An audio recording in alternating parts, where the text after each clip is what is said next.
waxaana wanaagsan dhammaan akhyaartana daawanaysa meel kastood joogtaanba ku soo dhowaada mar kale iyo barnaamijkeennii falaqaynta qodobada ku soo qaadanayno waxaa ka mid a madaxweynaha jamhuuriyadda somalilan oo safarkiisu ku tegey gobolada galbeedka gaar ahaan gobolka awdal oo u quuskoysay cadowgii jamhuuriyadda somalilan jabuuti oo madaxweynaheeda ismaaciil cumar geele hadda candhuufta dib u luqay kadib markii uu arkay dadka reer awdal ama reer booramo oo aan u kala hadhin soo dhoweynta ay u sameeyeen madaxweynaha jamhuuriyadda somalilan iyo maxabada iyo kalgacaylka iyo taageerada ay u muujiyeen taasi oo hadda jabuuti qacdii ugu weyneyd ay ka yeedhay dhinaca kale iyada oo jabuuti ay soo bandhigtay wasiirkeeda arrimaha dibadduna ugu baaqay etoobiya inay siinayaan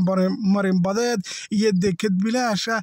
ayaa dhinaca kale maantana waxaa lasoo bandhigay oo lasoo gabagabeeyey jidka berbera corridor ee ah jidka weyn ee isku xidha dekeda berbera ilaa iyo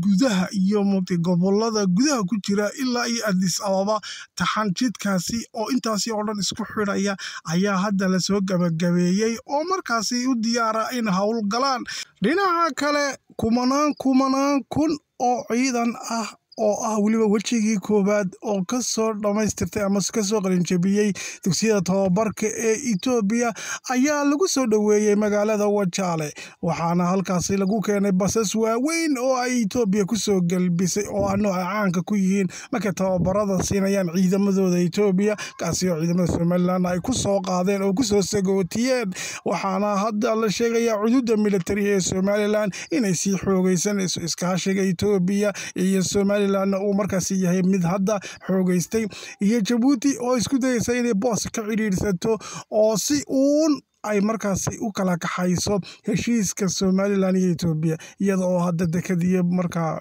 marinbadeed bilaasha ay ku baaqeen qodobada iyo qodobo kale ayaan ku soo qaadanaynaa barnaamijka ku soo dhowaada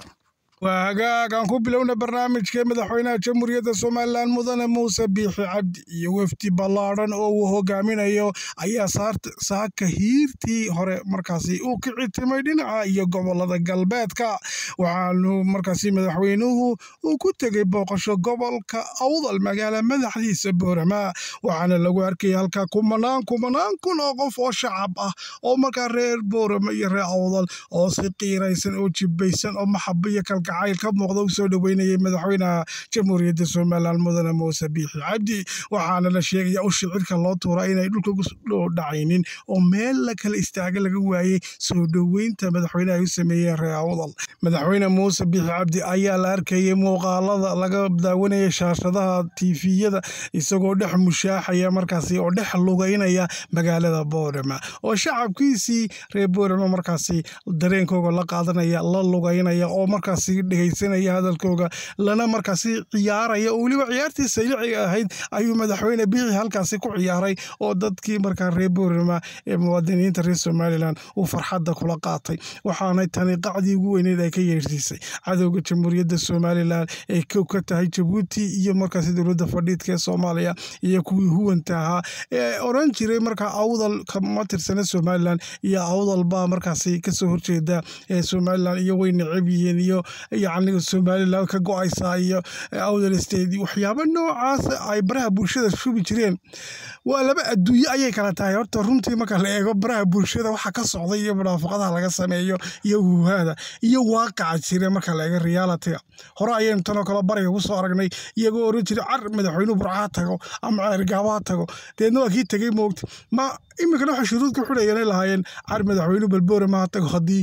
markaasi waddanka o dhan maamulo haddana waxay arkeen iyada oo aan reer boorama ashahaate malaha qofkamuu hadhi baad sooranaysaa meel ay kala istaagaan bay waayeen soo dhoweynta madaxweynaha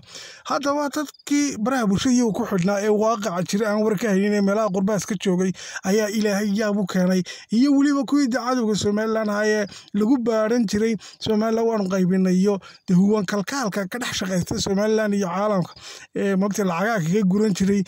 barigiina u tegey galbeedna u tegaye inta yaraa hadhay bal doorashaynu ku sasabna oran jiray huuhaadaas way soo gabagabowday waxaa la arkay markaasi shacabkii reer Boorama oo qiiraysan oo jibaysan oo maxabiyo kalgacayl u haya madaxweynahooga oo weliba miyaad aragtay madaxweyne dad nacab dhex lugeynaya balokaas ar madaxweynaha Jabuuti ummadiisa dhex lugeeyo ama Xasan Sheekh balokaas ar Muqdisho dhex lugeeyo saas kala u dhex socdo yacni marka waxaa laga dareemaysaa dimuqraadiyadda iyo xorriyadda ka jirta jamhuuriyadda Somaliland iyo sida ay madaxweynahooga u jecel yihiin marka bari ilaa galbeed ay markaa u arkayaan madaxweynahooga iyo dhex socda oo dhex lugeynaya oo markaasi dadka dareenkooga la qaadanaya oo u dhex qudbadaynaya oo weliba aanay jirin gawaari qafilan uu saaran yahay caalamkiiba xitaa dhagu fiday lagu dhaga barjeeyay moogtay media ee lagu sheekan jiray moogtay awdal state ba goday iyo waxyaabo iyo jabhada laga sameeyay xal oran jiray iyo bariba way yaabeen markii hore bariga ayay moogtay ay qacdi weyn ka yeedho yaabeen ay yiraahdeen soo kan madaxweyne ilaa ceergaba socday caalamkii markaa way fahmeen wixii been iyo huuhaa tahay ay shubi jireen dahuwantii kalkaalka iyo dowladda fadhiidka Soomaaliya imakana galbeedkii wuxuu ninka fiqilada ku soo taamayo laha Boorama aan ka xaynana aan ku goynayna Somaliland canduftoodii bay dib u liqeen markay arkeen madaxweynihii oo dhex socda suuqa dhexdiisa oo ay kumanaan kun oo qof oo moogtay jacayl oo calamadii Somaliland iyo calanka kulmiye lulaya ay dhex socdeen oo marka taageerayeen madaxweynaha oo garab socdeen oo garab lugeynayeen oo garab gucleynayeen waxyaabaha yaab kale noqotay moogtay ama kaaga markaas safarka madaxweynaha hadda ku laaban tanna waxay qacdi ugu weyneed ka yeersinaysaa in Cumar Geele oo marka niyadda ku sameeyo islaha jabhadad awdal u sameynaysa iyo dagaal bad halka kaga furi doonta caalamkuna marka wuxuu oran doonaa wadankan wax jira maaha bariga galbeed ba laga dagaalamayo aqoonsiga Somaliland baad ku waxyeelayn kartaa bislaha laakiin taas hadda way soo gabagabowday waana lagu kala tagay waxaan xalay tola arkayna barnaamijkii horena ku soo qaatan idin sheegay in wasiirka arrimaha dibadda ee markaasi Jabuuti uu ugu baaqay Itoobiya yiri dekad iyo marin biyeed bilaashan idinsiinaya ka hada aqoonsiga Somaliland marka waxaad ogaataan wani xalayna idin sheegay markay arkeen safarka madaxweynaha galbeed tagaya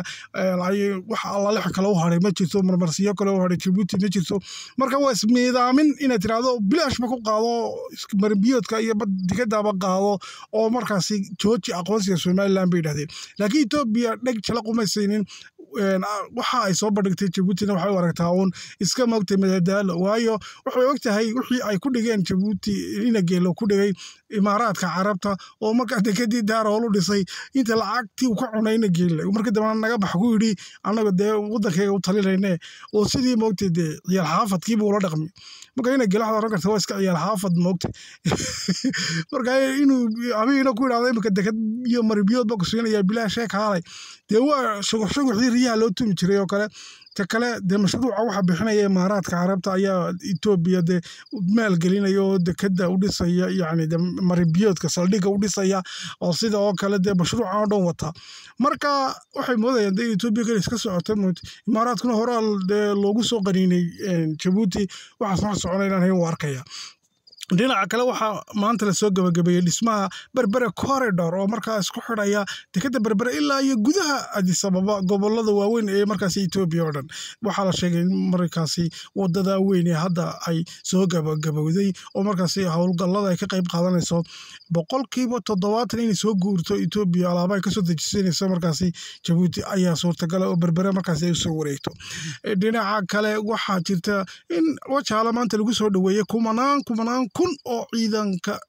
jamhuuriyadda Somaliland oo lagu tilmaamay ilaa 10 kun inay ka badlaayeen kuwaasi oo la sheegay in Itoobiya ay u soo xidhay tababarkii ay waday waana dufcadii koobaad baa la yiri waliba dufcada kala haray wali isma gaadhin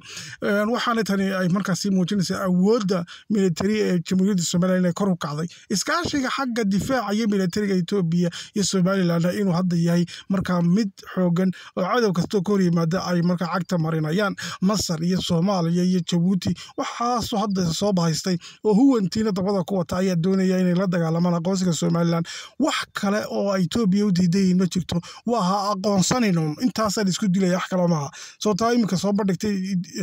iscadaysadee Jabuuti ku leedahay bilaash ku qaadaba dekada iyo moogtay maribiyoodka Georgia aqoonsiga ay leeyihiin wax kale kaga gubanayaan moogtay marka reer Soomaaliya u fahmaan weeyaan nimankii hore jiray Jabuuti waa walaalaheen meelaha ka hadli jiray ee siyaasiyiinta sheegay jirayna waxaan u maleynayaa weli hadda shacabku inay ogaadeen inay waxa meelaha ka shubanay been iyo uhaa tahay